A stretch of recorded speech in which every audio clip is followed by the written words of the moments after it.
প্রধানমন্ত্রী তারেক রহমানের সম্ভাব্য ভারত সফর নিয়ে কয়েক সপ্তাহ ধরে দুই দেশের মধ্যে যোগাযোগ চলছে। তবে আন্তর্জাতিক অপরাধ ট্রাইব্যুনাল কর্তৃক মানবতাবিরোধী অপরাধের দায়ে দণ্ডপ্রাপ্ত শেখ হাসিনা গত ৫ আগস্ট নয়াদিল্লিতে যেভাবে প্রকাশ্য সংবাদ সম্মেলনে কথা বলেছেন, তাতে এই প্রক্রিয়ার পরিবেশ বিনষ্ট হয়েছে। রোববার ১৬ আগস্ট দুপুরে পররাষ্ট্র মন্ত্রণালয়ের এক সংক্ষিপ্ত ব্রিফিংয়ে এসব কথা জানিয়ে মুখপাত্র AKM শহীদুল করিম বলেন, আমরা এ বিষয়ে আমাদের অবস্থান পরিষ্কার করেছি।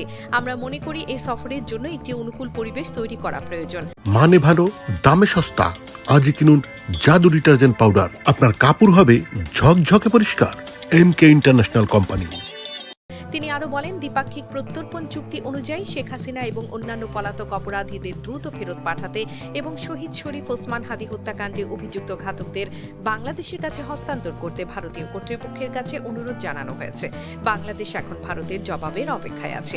এ সময় সরকারের পক্ষ থেকে পুনর্ব্যক্ত করা হয় সার্বভৌম সমতা, জাতীয় মর্যাদা, একে অপরের অভ্যন্তরীণ বিষয়ে হস্তক্ষেপ না করা এবং পারস্পরিক স্বার্থের ভিত্তিতে প্রতিবেশী সহ অন্যান্য সব দেশের সঙ্গে বন্ধুত্বপূর্ণ দ্বিপাক্ষিক সম্পর্ক উন্নয়নে বাংলাদেশ তার বাংলাদেশ ফার্স্ট, বাংলাদেশ প্রথম নীতি অব্যাহত রাখবে। মুক্তি টিভি নিউজ ডেস্ক।